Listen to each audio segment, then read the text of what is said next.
Hey, YouTube, Tacoma Comics here, and I got a whole bunch of stuff I want to get off my chest and talk about.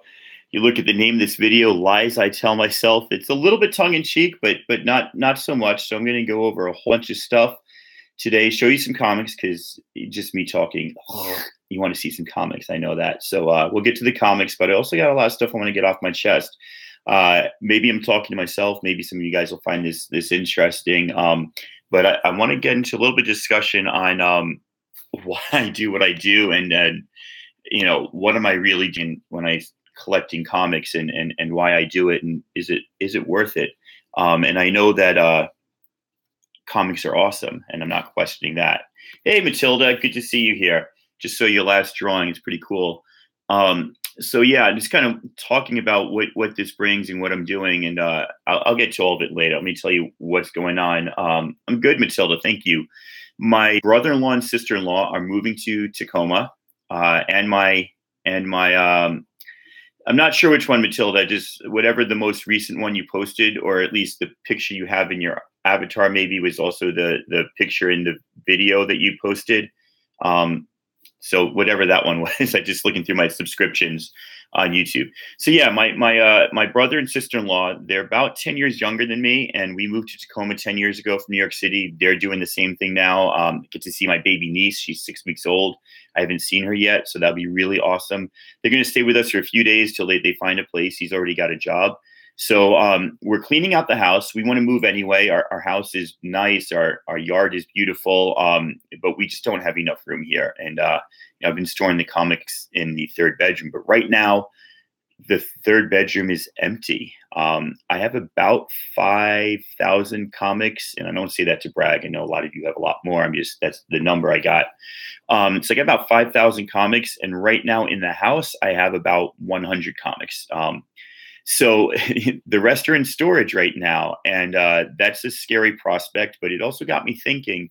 They're heavy, they're large, they're bulky, and I love them. I absolutely love comics. I loved them as a kid. I got back into them in my early 40s. I think I've told you guys that story, so I'm not going to repeat that one. But it really had me questioning what I'm doing with this hobby, where I want it to go, what I want to get out of it, what I want to leave to my kids. And a lot of that has to do with acknowledging, hey, Exile, good to see you, man. It's good to see you. I'm always watching your live stuff. A lot of that has me questioning, what I do, and why I do it. So we're going to hit the comics first that I have to show. This is a collection of some stuff I won from Big Bear on the Legends auctions the other day, plus just new comic book stuff, which I usually don't show because so many people show their new comic book stuff, but I don't have a lot. So I thought I'd talk about some of that. And then I'm going to get into this kind of reminiscing and ruminating on the lies that we tell ourselves when it comes to collectors and investors and speculators and all that stuff. So let's start right off. We got Sort of Ages. Yeah, I'm going to go and check on it next. You better believe it. So I took today off school. It was only a half day, and I'm going to bring more stuff over, but I will definitely look at those boxes, probably rearrange the boxes. So this is drawn by Gabriel Hernandez from Lock and Key and other fame. I don't know the first names of the letterer or the colorist here, Rodriguez and Kinzierski. But this has been a hit or miss for me. I think it's supposed to be 1 of 5. I'm not sure. He did some really amazing attempts at world building here. His artwork is spot on. Fabulous artwork. It's a kind of King Arthur legend in a sci-fi fantasy place. When you're starting off new and you're not in the Marvel universe or DC universe, you've got to build your own universe and stuff. So the first 2 issues, he tried to do that, and then he got right into this quest. The quest for the sword ended, and these people formed this unit around it, and they went to go save. It was a little unclear what they were saving or who the good guys were and who the bad guys were and what's happening. But because it's Gabriel Hernandez and I love Lock and Key so much, I stuck with it. Issue 3, bam, hit home. Even if you got issue 3 as a one shot, it was just perfect massive battle. You could tell what was going on. You could tell who was good, who was bad. You felt for the characters. I mean, in one issue, just boom, it brought it all together, and it's fabulous, fabulous. Issue 3 of Sword of Ages. So Exile, I just count the boxes, and then I count how many are in one box. I could be off by a factor of 200 to 300, maybe even more. But, I just counted how many boxes I have, and then I multiply by how many comics I can fit in a box. I stuff my short boxes because I always do my comics back to back. So I get about 200 comics in a short box. And that's just how I get to the 5,000 amount. So anyway, issue 4 was kind of back to normal. It was okay, but it wasn't that great. I got a bit confused. It's this massive battle, and again, it's beautifully drawn. He's such an amazing artist. He's a great storyteller too, but maybe bit off a bit more than he could chew. Maybe I need to go back and read this as a trade, but I could not keep track of who the good guys and bad guys, and it seemed like there were 12 factions fighting, and it just got a little confusing, but definitely worth a pickup if you're interested. Issue 3, like I said, is a standalone issue. It is phenomenal. Absolutely great. Next up, I've shown this before. I had this out. It wasn't in my boxes. I wasn't sure if I'm going to try to get this pressed and cleaned. I think most of the defects in this are beyond pressing and cleaning. I mean, it's pretty good if you look at this. But then if you notice, this staple there was a bump here. And this was a double-sized issue back in like 1980. Because you can see that this is not a stapled spine. So they actually did the staple through the comic book. At first, I thought it was like somebody had restapled it, but the staple's here. And so that's caused a little thing to pop out the back here. I was actually trying to scratch off dirt before I looked at it. Same thing with the front. There's a lot of wear where the staple is pushing up on the front. And then there's some damage, but I'm just collecting. I'm happy to collect. This is a great issue, signed by Claremont. I actually bought this one from a comic shop. I overpaid. It was listed at 50. I asked the guy if he'd do 40. Local Tacoma comic shop, Stargazer Comics. The guy's pretty cool. I buy a lot of stuff there, though it's not my LCS or my main LCS where I have my pull list. But he gave it to me for 40. So I figured a Claremont signature on an early, is this 38 years old now comic?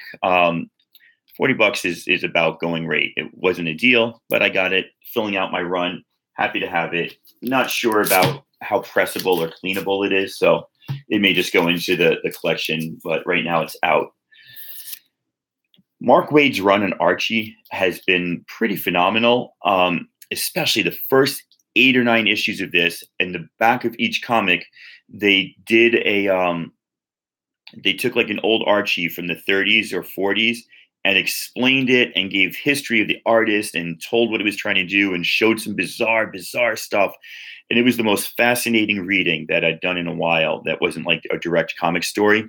Absolutely love that. They stopped doing it after a while, but I stuck with this because it was fun to read an Archie story. And so, I was enjoying it. It looks like it's coming to an end or a big change, or it could just be their cliffhanger. I'm kind of getting a little bored with this, and that will lead into my conversation later about comics and what I'm doing reading them. But it was a fun issue, and it's fun to read. I don't store my Archie with my Batman, but like I said, everything is put away, so I'm just putting stuff in bags for now. Good Joker story. Glad they got off that Booster Gold silliness. Didn't love it. I'd say that Tom King's run on Batman, for me, it's about 75% really great hits and 25% misses. The Booster Gold didn't do anything for me. Maybe it's because I don't know the character, but great Joker story here. Building up to the wedding. Good issue. Good issue. Really like that. Finally finished Shipwreck. I mean, this has been 6 issues. It took about a year or more to come out. It's fun. It's my first real introduction to Warren Ellis. And it was a fun read. Phil Jimenez on art, I think, is that? Oh, Phil Hester on art. Excuse me. I'm reading it upside down. It was fun. This, one of my 2 favorite miniseries ever, Snagglepuss Chronicles. Absolutely fabulous. The writer who did the Flintstones recently, he reimagined Snagglepuss as a gay playwright in the 50s, going through kind of the Hollywood communist Blacklist, House on Un-American Activity hearings, and absolutely fabulous. He worked in like the Stonewall riots, worked in just these heart wrenching questions of these anthropomorphic characters. He had Huckleberry Hound as a friend, and Huckleberry was secretly having an affair with a cop, and the cop was ordered to go close down this bar, just like the Stonewall riots, and the cop ended up punching Huckleberry, and it was actually heart wrenching. And you're looking at a dog, an anthropomorphic dog, and Snagglepuss, his best friend. And what it ends up, this is the last issue, issue 6, is Snagglepuss ends up getting a job working in cartoons. He's got to drop his work as a playwright, and that's how they started off with the whole Huckleberry Hound and Snagglepuss cartoons that were on TV. But like, to imagine that he had this amazing backstory and this like retelling of American history, not retelling, just alternate telling of American history using these anthropomorphic characters that we're familiar with. And obviously the subtext of these characters has always been that they're queer, gay or effeminate, but definitely queer in some sense, and that the creators were having a laugh while trying to say something, and they just came right out and said it right here. So just love that. I think it's Bill Russell, isn't it? Mark Russell. Absolutely fabulous. Great comic. I highly suggest picking up the trade if you haven't already gotten those. Really wonderful. My other favorite little series here has been Abbott by Saladin Ahmed for Boom Studios. Abbott or Snagglepuss, Matilda. They're both really great, but Abbott, my gosh, this character is the story is so familiar. Characters right out of black exploitation films of the 70s without being a exploitation comic. She's a hero, and he doesn't use tropes to be funny. The Snagglepuss one, yeah, that's great. But this one's great too. You could probably pick this up in trade now. It ended, or at least the first part ended at issue 5. There's more story to tell, but hey, Miss Hustle. The characters are all amazing. Really, really fabulous characters in here. And none of them feel like they're overworked. They feel like they're done just right. The artwork's amazing.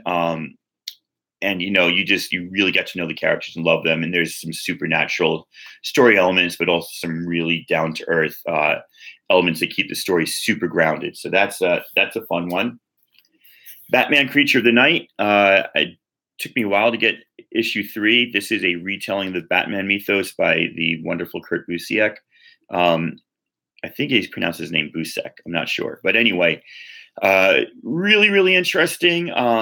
It's a story where a world where Batman doesn't exist. It's only in a comic book form, but then there's some bat-like creature that becomes the protector and sort of friend of a Bruce Wayne-like character, who is definitely not Batman, but has either imaginary Batman or a bat sort of friend.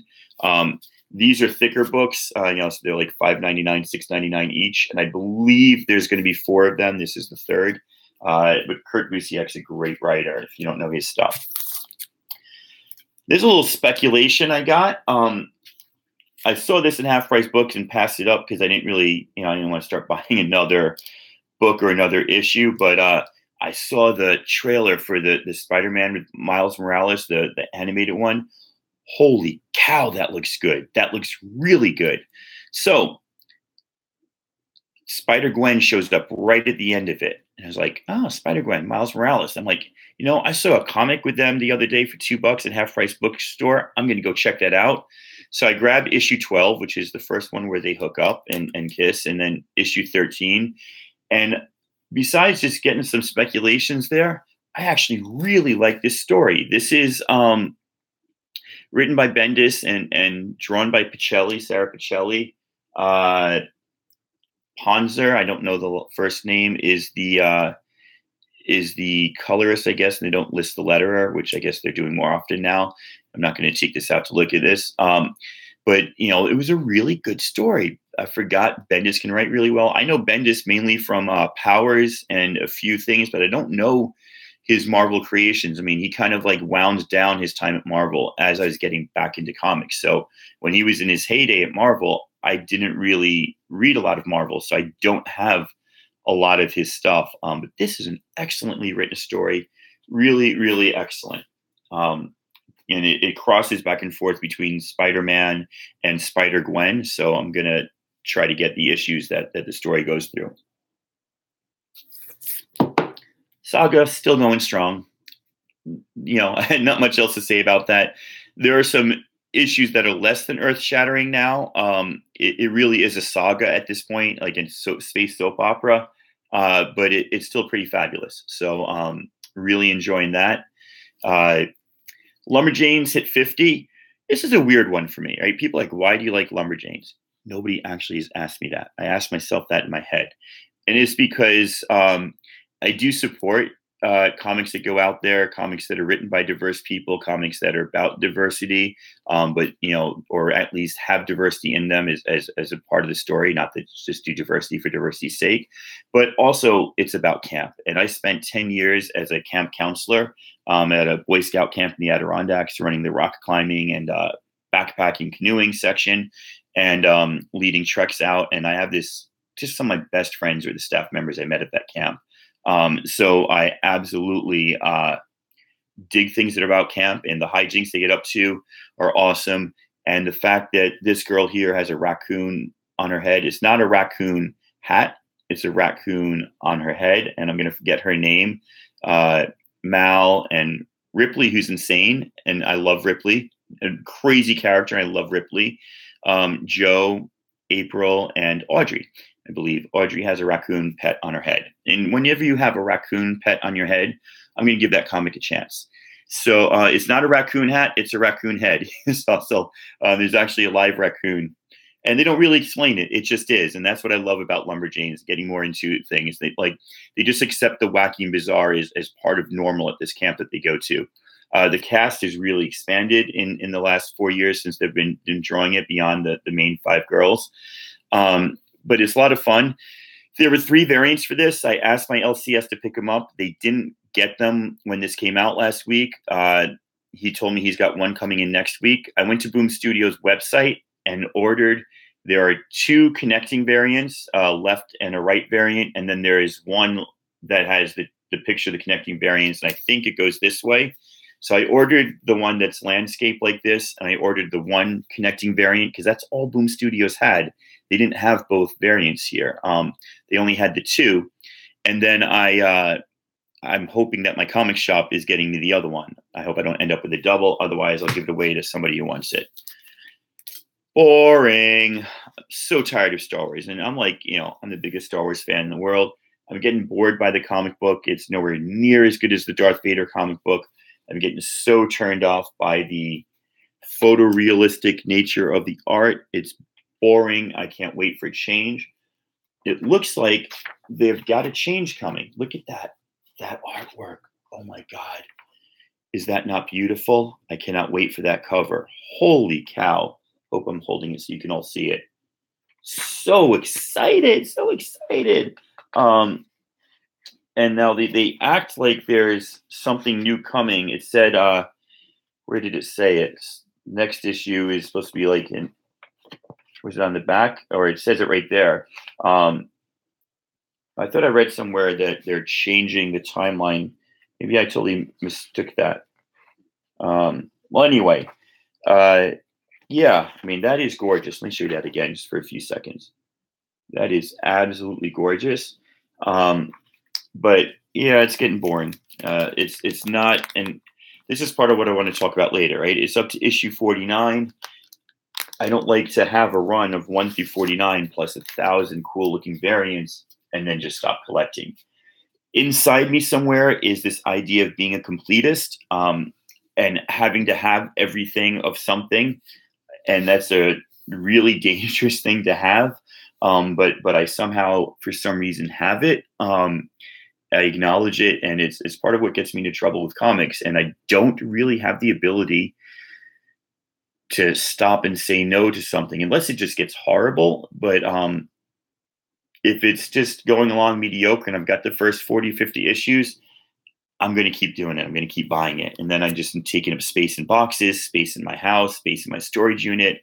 I've got stuff that I know is not worth it. I could stop Star Wars right now and just go to Half Price Books and get the last 10 issues for $2 each instead of $3.99 or $4.99, whatever they are. But I don't do that.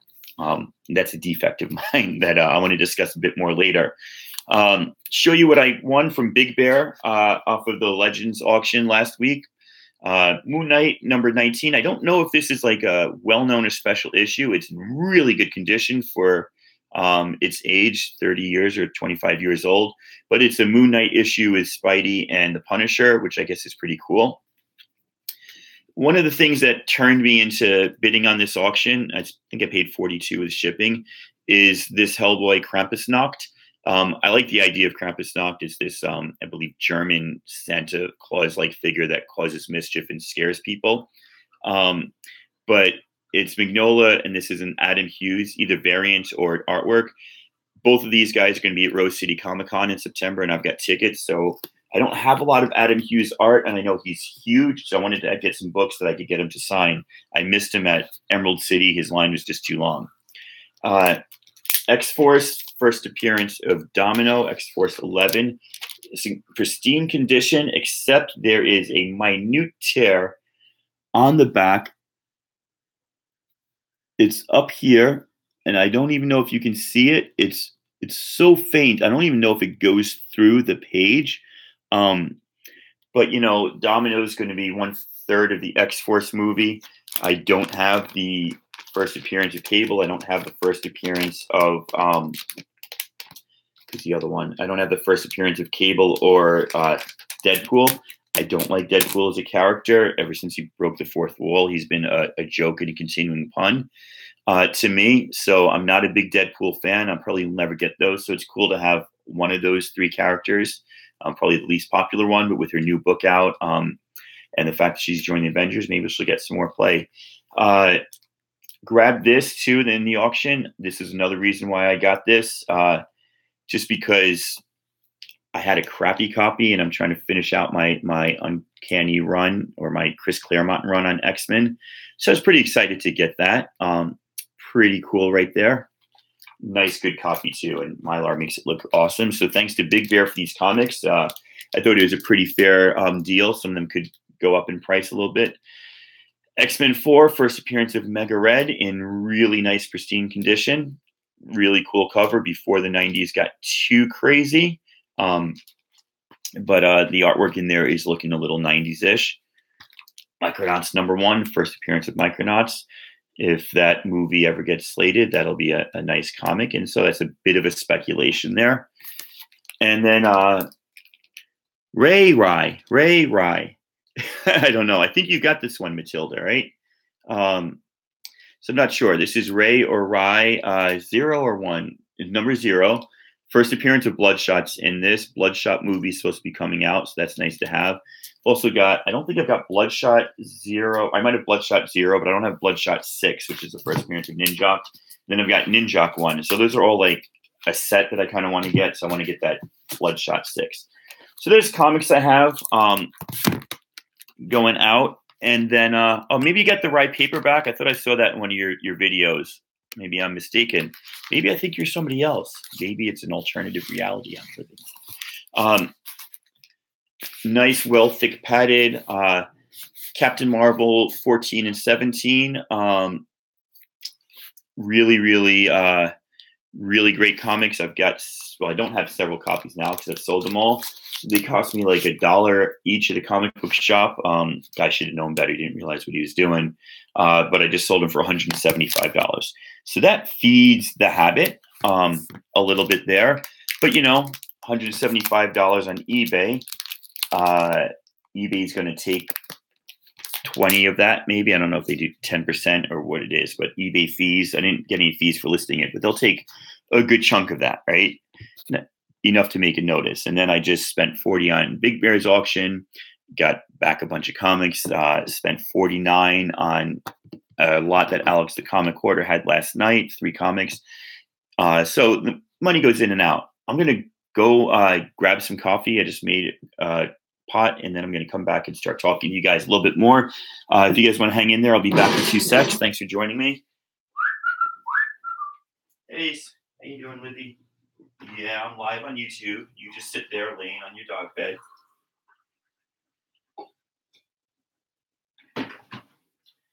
and put some cream in it.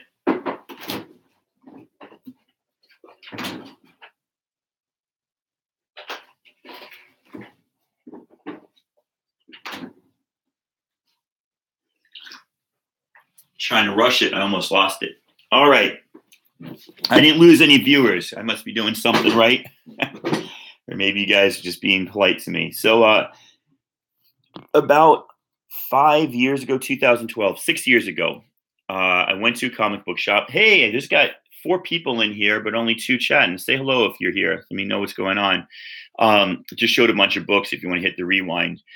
So about 6 years ago, my wife had left for vacation earlier with the kids, and I was still in town. So I stopped by a comic book shop, which I hadn't been to a comic book shop in like 20 years before that, to be honest with you. And I told the guy what I liked and, asked him what was good. And he showed me some stuff, and I wasn't really into it because it was like he showed me some of the current X-Men books. And I was just like, hey, poor man's comics, how you doing? And I was like, oh, this just doesn't feel like what I remember comics being. And it didn't hit me, but I knew I kind of enjoyed the medium of comic books. So I looked at something. He showed me Lock and Key. And I'm like, all right, cool. I picked that up and I fell in love with it. I was like, holy cow, this is really good. So at the time then, I went to the local library and I took out Lock and Key paperback. I was like, all right, this is cool. I like this story a lot. Right. So far it cost me like $3.99 for a Lock and Key comic, and then I'm reading the rest in trade paperbacks at the library. But then I start buying the Lock and Keys. And then I go back and get the ones I missed. It was already on like the 3rd arc. There were like 5 6-story arcs, 6-issue arcs, or 4 6-issue arcs, and a 3-issue ending, something like that. And so I went back and started getting the early ones. And then there were some variants. Then I got all the paperbacks and I bought them. I could have gotten them from the library, but I bought them. And then instead of being happy with the paperbacks, I said, this is the best comic I've read, in a long time. It even beats comics I remember from loving as a kid. So I got the hardcovers. I haven't yet gotten the oversized treasury editions, but those are on my list. And from there, I started launching back into comics. And I started with Image Comics. Before I got back into some Marvel and DC stuff, I went really heavy into the Image Comics, Saga, Bitch Planet, Sex Criminals, Rat Queens, all that stuff started coming out around 2013, 2014. I was lucky enough to get in on some of that early. And then I just started picking up comics. And, they break down comic book people into kind of 4 general categories with obviously a lot of crossover. Readers, collectors, speculators, and investors. And if you know all this, I don't mean to be didactic and talk down to you, but a reader obviously just loves reading stories. A collector loves collecting, loves having comics. A speculator loves buying comics like that X-Force 11 with Domino or the Micronauts 1. Loves speculating on comics, hoping they'll get bigger. I didn't speculate on my Captain Marvels. I got them after they were already popular. I just got them cheap and sold them high. But and then an investor is somebody who's going to buy that big book, knowing it will go up, and then selling it later for money.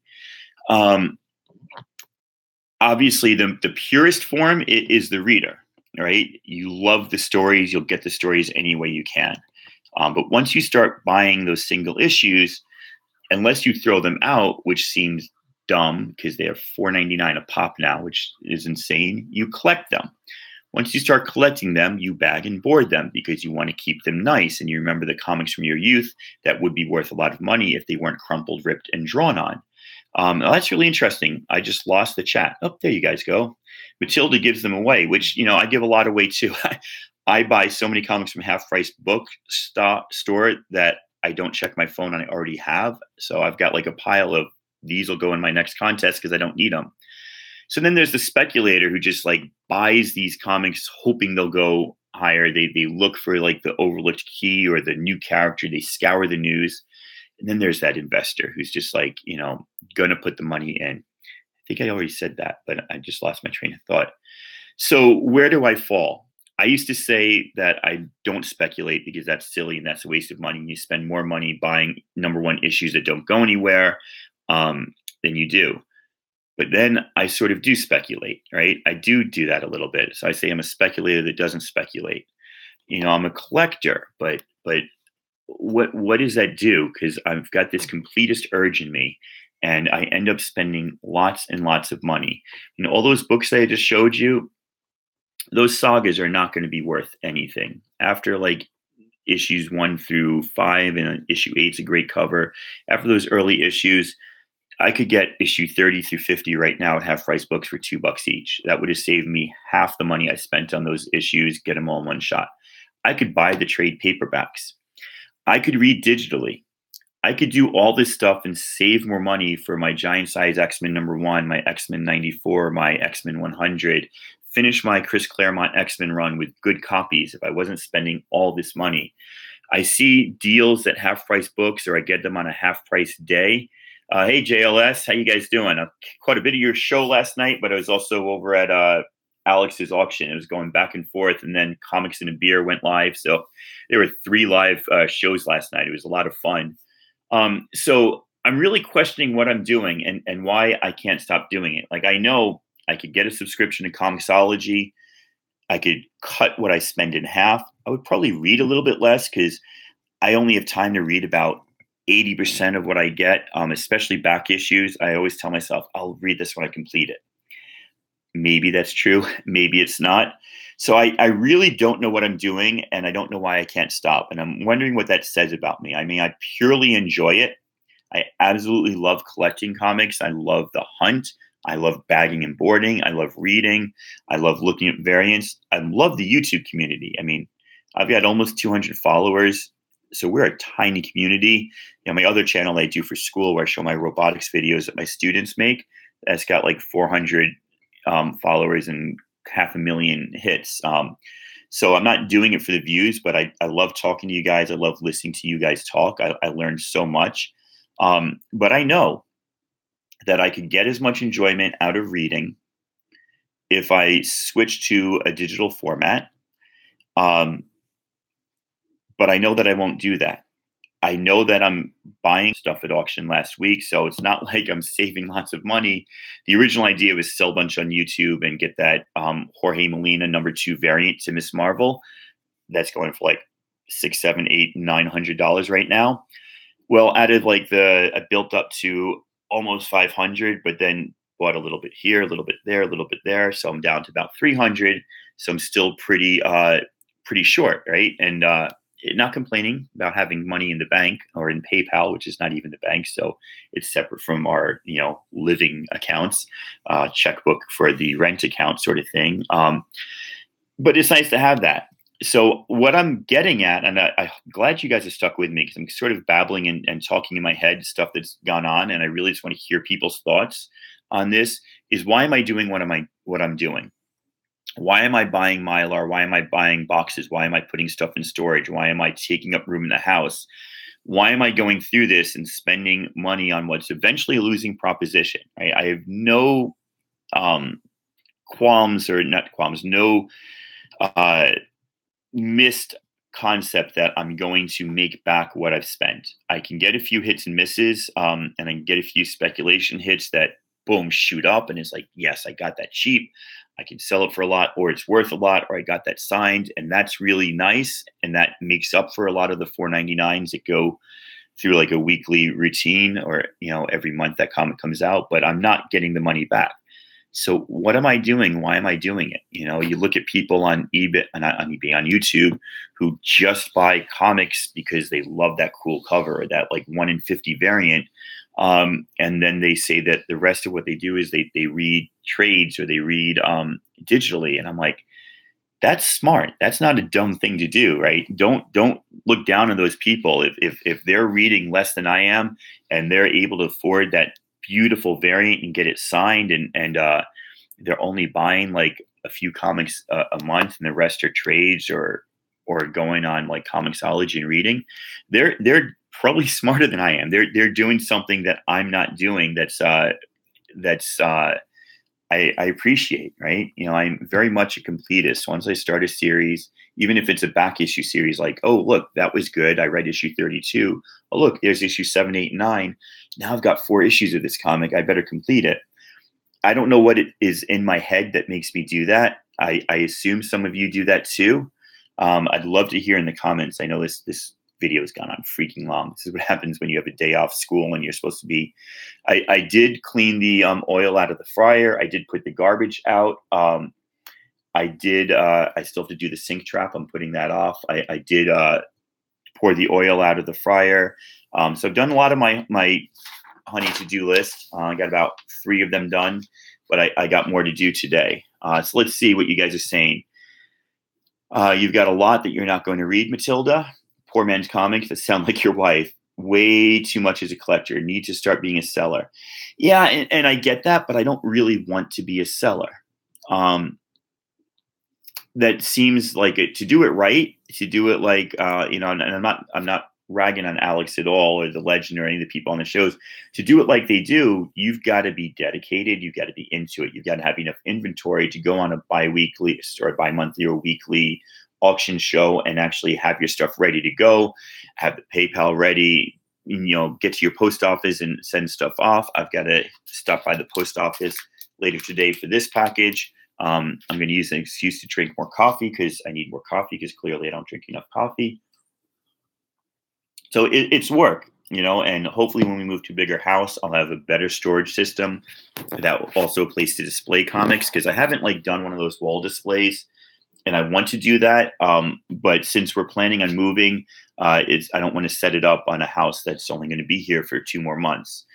So a lot of things going on, places I want to get to, but I really want to just kind of figure out how to maximize the pleasure I get out of comics, minimize the money, but still speak to this defect in my brain that makes me this kind of completist collector, sometimes speculator. So JLS Comics, my full name is Ian Chow Miller, IANCHOWMILLER. And if you go to youtube.com/Ian Chow Miller, there's a hyphen in my last name, but not in the YouTube. That's my YouTube channel where I show my robotics stuff that my students do. I say that channel is great because it's about my students and what they do. And so there's lots of great videos on there. The engineering class I teach, their rockets are on there.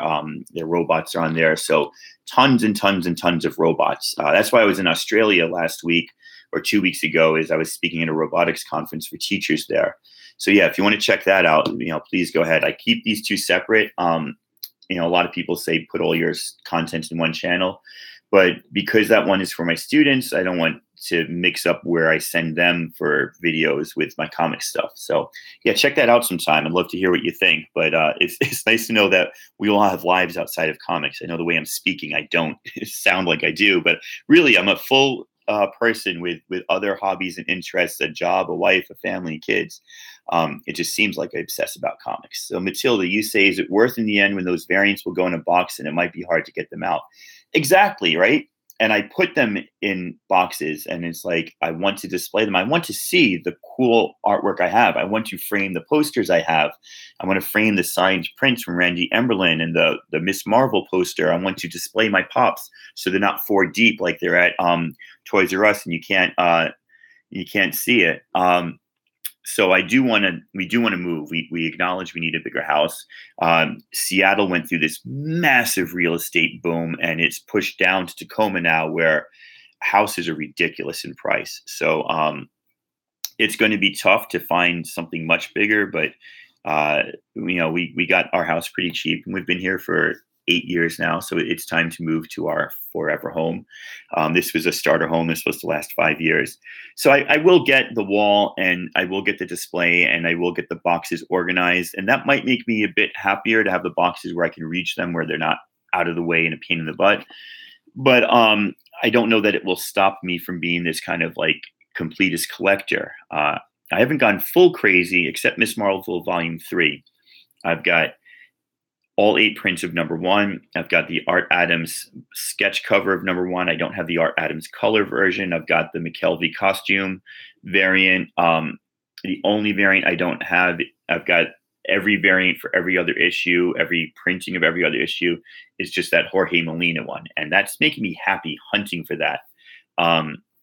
Really, really cool hunting for that. And just hopefully I can find that one at a decent price, or I'll just have to do something. Like I sold my record collection last year. I somehow was able to get rid of the records. I kept them through so many moves, from high school to college to this apartment to that apartment, across the country to that rental home to this house.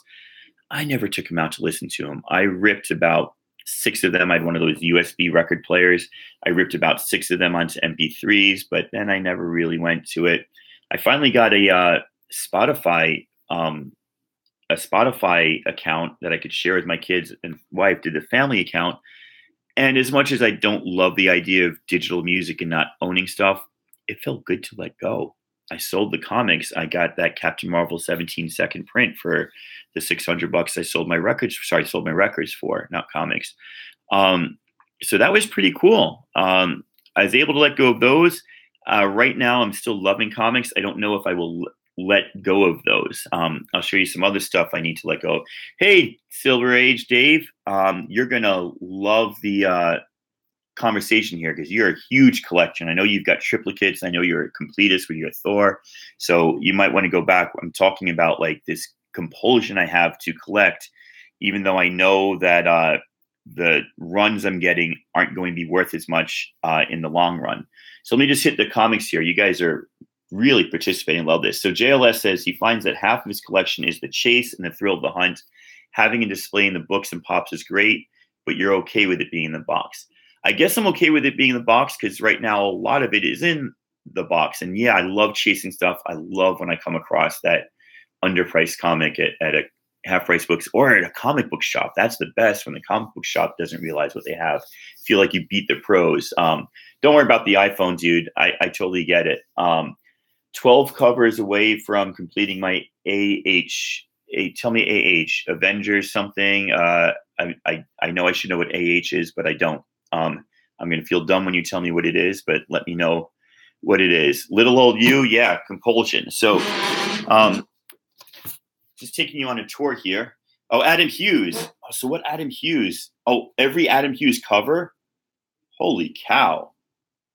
That's pretty impressive. I'm stopping because I'm impressed, right? So the boys, this was Lego City. We made them clean it up because we're packing up to move. This was 3 stories high and took this full train table. They've filled 2 boxes that size. I hope I'm showing this right. That's the 3rd box of Lego. That's the remains of the stuff that's yet to go away. That's their dojang, where they do taekwondo, that I've made out of Lego. But down here, these are all my rock climbing and mountaineering books, which I used to read religiously, collect all the big ones, go back and get these older ones I liked. And then I took like a 15-year hiatus where I got out of shape and I didn't rock climb and I didn't collect books and I didn't collect the magazines. But I just got back into rock climbing. But I don't really collect the books anymore. So they're just sitting there. So, do I keep them? Do I get rid of them? My kids are going to look at me one day like, what are these books things? We just read on Kindle. Here's the rest of the rock climbing books, right? The Mountaineering, Freedom of the Hills. I was going to collect all of those. I hope you guys can see this. You can look at Alpinist magazine. I've got issue 2 through 36. You can see issue 27 got smaller there. That's when the recession hit. Exactly when the recession hit in 2008 is when they downsized the size of their magazine. Right. So I've got all that stuff and I'm like, what am I doing? I don't read this stuff anymore. My Raymond E. Feist, I'm very tempted to take these. These are great books if you never read them and you're into fantasy. The first 3 or 4 were. Then they just got horrible. I used to really pride myself on having every hardcover Raymond E. Feist. There's some Lord of the Rings, Harry Potter, Orson Scott Card down there. But his books got so bad, I'm like, I need to get rid of those, but I don't want to get rid of them. So I guess I'm speaking to the choir here because you all probably go through the same stuff. You're all collectors to one degree or another. So I'm glad you've all stayed with me. this long. Yeah, Dave, the barefoot Lego man, we make him clean up, and luckily my niece is only 6 weeks old, so we don't have to worry about her crawling on the floor and eating Lego pieces yet when she arrives tomorrow. Holy cow, she's gonna be here tomorrow. But yeah, we've had our problems with the boys and yelled at them for leaving the Lego out, but they've stepped on it themselves, and that's the best. The whole natural consequences. To an extent, I like that idea as a parent. So, Dave, I have gone caving, but I'm really not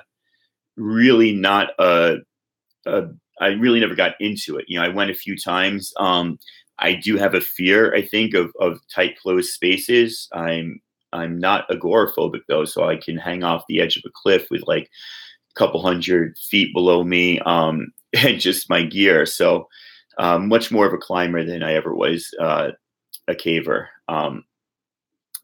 Collecting Bud Light empties right now. Never, ever, ever look at somebody else's hobby and look down upon it. But you could find some better beer, Dave. Just messing with you. Seriously, if that makes you happy, man, collect them, collect away. I don't know where you are. For me, it's 10 in the morning, but it's 10 in the morning and I've got the day off. So maybe I should get some empties going too. Yeah, so JLS, so they're a tiny little bit of pain, like, located in one spot, and it's just awful. But my boys are really good about taking apart the Lego city. They didn't argue too much. I showed them how to do cross bracing with the Technic pieces, so they had it go into 3 floors and got it almost all down now, which is pretty cool. So I think I'm going to end it here. I could go on talking forever. I'm a teacher, so my voice is trained to speak for hours, but I don't want to. I don't think I'm looking for any answers. I just wanted to get my whole concept of why I do what I do out there, and I certainly don't have an answer. When Mallory was going to climb Everest, and famously the press asked him, "Why do you climb? Or why climb Everest?" And he says, "Because it's there." That's not why I collect. The better answer, the better answer is when somebody I was reading it's on Netflix. It's the what's it called? It's about Yosemite, about the history of like climbing in Yosemite, and somebody says, climbing is a senseless pursuit. It makes no sense why you would attach yourself to a cliff and go up, except for the fact that you love it. And when you get good at it and you find that perfect line, it's pure. It's just sublime. It's just pure artistry and enjoyment and fun. And I guess that happens with comics from time to time.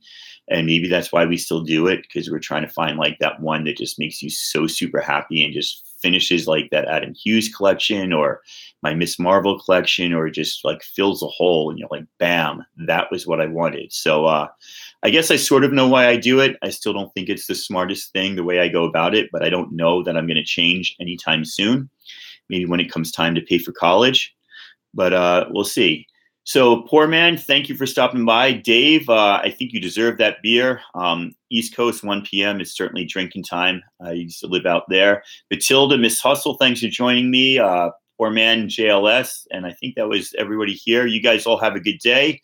I got a sink trap to clean out and then a whole bunch more honeydew things to do before, maybe I'll stop by Toys R Us. They're having their clearance sale. Oh, Toys R Us is near Half Price Books, which is across the street from my LCS. Maybe I'll go look at some comics today. Take care, guys. Thanks a lot.